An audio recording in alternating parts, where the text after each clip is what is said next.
Sudah pada makan? Belum. Pasti Mas ya. Tapi saya ingin memperkenalkan diri saya dulu. Nama saya Dr. Tanti Adriani Manulu, SHMH.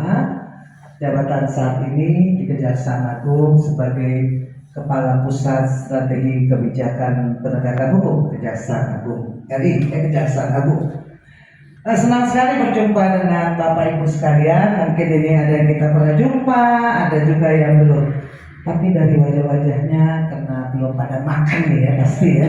Belum makan udah jam 1 ini. Boleh nggak kita cari semangat, cari keringat sedikit supaya kelas kita kelihatan hidup. Kita bermain, ya.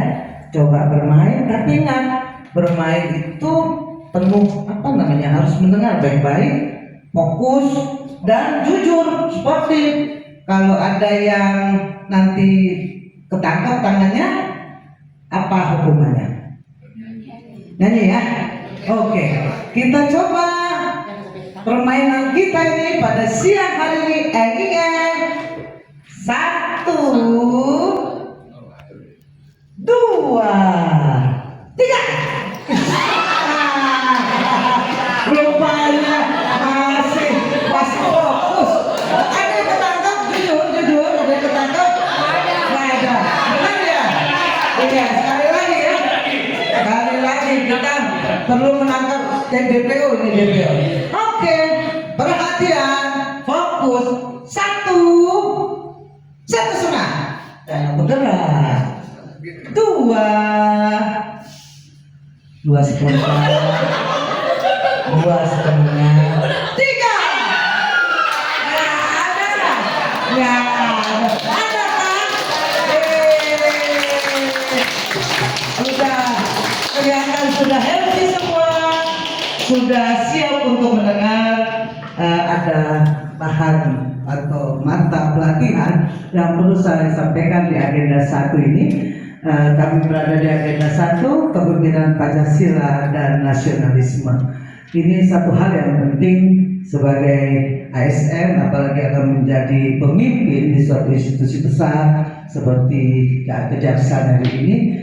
Kita membutuhkan pemimpin yang memiliki wawasan kebangsaan dan kepemimpinan Pancasila. Karena itu, apa sih sebetulnya pengertian dari wawasan kebangsaan? Yang jelas, wawasan kebangsaan itu penting setiap warga negara pahami. Kenapa? Karena negeri kita ini ada berapa ribu pulau? 17.000. Banyak ya?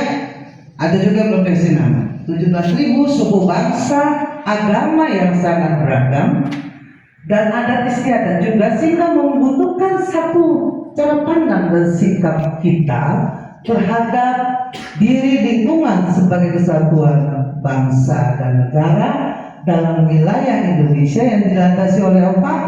Pilar Pancasila, apalagi Undang-Undang Dasar 45 dan NKRI serta Bhinneka Tunggal Ika. Jadi wawasan kebangsaan itu sebetulnya mengandung makna kita harus punya rasa cinta tanah air kita. Kita berkesadaran kita adalah satu kesatuan. Kemudian kita harus punya komitmen terhadap persatuan dan kesatuan itu, serta kesetiaan yang mendalam kepada Pancasila dan NKRI, juga kesediaan untuk membela negara. Selanjutnya, kalau kita lihat, jadi kenapa ada wawasan kebangsaan? Dia bertujuan untuk apa? Menumbuhkan nasionalisme. Itu nasionalisme itu rasa cinta terhadap bangsa dan negara. Kita juga memperkuat persatuan bangsa, menjaga keutuhan NKRI, dan membentuk karakter warga negara yang berintegritas, berjiwa Pancasila, dan menjadi landasan pelaksanaan untuk bela negara. Jadi bela negara ini kewajiban kita sebagai warga negara Indonesia. Lanjut, wawasan Nusantara ini perlu diinternalisasikan. Diinternalisasikan artinya merasuk menjadi bagian dari diri kita. Internalisasi. Jadi menjadi kebiasaan kita, karakter kita ya, agar menjadi karakter dan praktek pemimpinan di mana setiap keputusan, kebijakan dan praktik kepemimpinan atau tindakan pemimpin itu selalu berpihak kepada apa? Kepentingan bangsa, kepentingan rakyat, berlandaskan nilai-nilai Pancasila. Oleh karena itu, di sekitar kita, di lingkungan kerja kita, bahkan di masyarakat kita atau di rumah kita, tetap perlu internalisasi dari nilai-nilai wawasan kebangsaan ini. Bisa kita baca apa saja: cinta tanah air, persatuan, demokrasi, keadilan, tanggung jawab, supremasi hukum, dan toleransi. Dan selanjutnya khusus untuk ASN ini ada pesan khusus.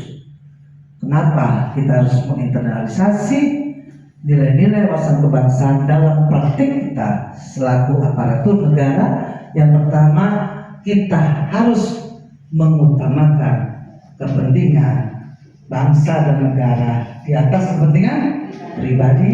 Kemudian kita harus netral, menjaga netralitas kita, dan harus memberikan pelayanan publik secara adil dan profesional dan menjadi perekat persatuan bangsa.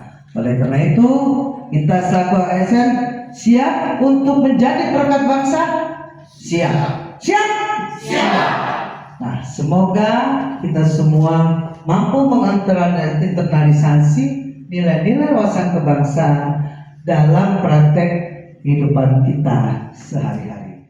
Nilai wawasan kebangsaan ini harus diinternalisasikan dalam kehidupan kita pribadi, dalam kehidupan kita bermasyarakat, berbangsa, dan juga bernegara. Dengan adanya ASN yang memiliki nilai-nilai wawasan kebangsaan, maka kitalah menjadi perekat dari bangsa ini dan negara ini. Kenapa? Karena persatuan itu mesti direkatkan. Kalau nggak direkatkan, ya bisa bercerai-berai. Nah, begitulah bagian dari ajaran dari mata pelatihan ini. Dan apabila ada Bapak Ibu yang mau bertanya, kami persilakan, atau juga bukan bertanya, kalau mau sharing cerita. Ya, terima kasih. Oke, mana mic? Oh, ini dia.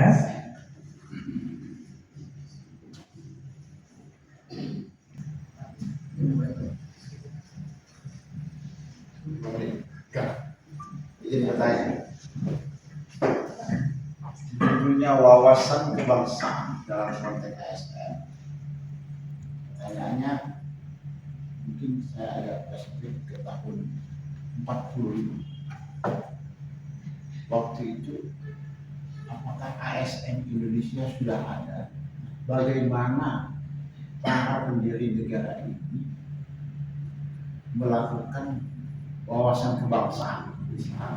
ASN belum terbentuk seperti saat ini, yang saat ini seperti wadahnya Polri dalam hujan. Iya, ada lagi? Silakan biar sekaligus dijawab. Ya, silakan. Tadi kan disampaikan bahwa ASN itu harus menjaga netralitas. Nah, pertanyaan saya, bagaimana seberapa besar Ibu setuju bahwa ASN itu harus bersikap netral terhadap kepentingan politik? Iya. Jadi terima kasih. Sebenarnya tahun 45 udah ada ASN belum sih? Kayaknya belum ya. Karena dulu itu baru merdeka tuh. Ya, tetapi sebelumnya sudah ada ya seperti kayak laskar-laskar gitu ya. Karena dulu kan ada organisasi-organisasi keibuan, cuma begitu-gitu aja, belum dikombinasi sebagai satu kesatuan abdi negara seperti kita sekarang ini, aparatur negara belum ya. Jadi memang dari Sumpah Pemuda, ada lagi Indonesia Muda, terus 28, 30 kan lanjut sampai berdirinya Republik. Kelihatannya saat itu karena kita baru merdeka, kita baru menyiapkan badan-badan yang dibutuhkan sebagai suatu negara, maka secara bertahap muncullah pembagian kekuasaan eksekutif, legislatif, dan sebagainya sampai yudikatif, sampai kepada aparatur negara yang akan menyelenggarakan tugas dan fungsi kementerian atau lembaga tersebut. Cukup ya saya. Kalau Ibu Sinta, terima kasih. Sebenarnya yang paling penting kita pahami bahwa memang ASN harus netral. Tapi yang terjadi dalam prakteknya adalah konflik kepentingan. Dan apa yang dituntut oleh masyarakat, oleh negara yang memberikan amanat kepada kita jabatan adalah bagaimana kita mampu mengelola konflik kepentingan berdasarkan kebijakan kepemimpinan Pancasila. Apa itu kepemimpinan Pancasila? Artinya kepemimpinan yang seluruhnya berdasar pada 5 sila dan nilai-nilai yang terkandung dalam Pancasila. Mungkin kita sekarang sudah kurang paham ya nilainya. Dulu ada P4 ya, kita paham. Sekarang sudah susah itu. Jadi sebenarnya intinya kepemimpinan Pancasila yang diminta oleh Pancasila yang menjadi dasar negara kita adalah kita 5 sila itu kita uraikan dan menjadi nilai pribadi kita. Termasuk kita kan harus menjaga persatuan tidak boleh memihak, atau harus jujur, atau harus adil. Nilai-nilai itu ada dalam 5 butir dalam Pancasila. Jadi memang konflik kepentingan terlihat semua orang tahu bahwa itu nggak baik, tapi seringkali kita agak sulit untuk menolak, misalnya berani mengatakan tidak usah, tidak boleh. Kenapa? Karena pasti dalam prakteknya seringkali merugikan ASN yang bersangkutan. Tapi yang jelas tuntutan dari wawasan kebangsaan yang mencirikan kepemimpinan Pancasila, kita harus berani mengatakan benar untuk benar, tidak untuk tidak. Jadi demikian Bu Sinta, ada tambahan? Cukup? Ada yang lain? Silahkan. Karena masih cukup waktunya. Oke. Ayo, ada pertanyaan lain? Ayo, jangan malu-malu. Apa kita perlu main lagi nih? Kelihatannya udah kelaparan. Udah main lagi deh, iya nggak kita? Oke, perhatian. Karena ini mau jam makan, ya kita satu. Kemana tangannya kanan? Tangan kanan. Iya, ulangi. Satu. Iya. 2. Setengah. Ya, belum. 2. 3. Ada yang tertangkap. Iya. Oke. Jadi luar biasa. Saya terima kasih. Yang penting kita happy, kita juga tetap semangat, tetap fokus. Buktinya nggak ada yang tangannya ambil kan? Iya. Dan kita, yang penting kita sudah bisa menerima pelajaran kita yang berkaitan dengan wawasan kebangsaan. Oke, salam.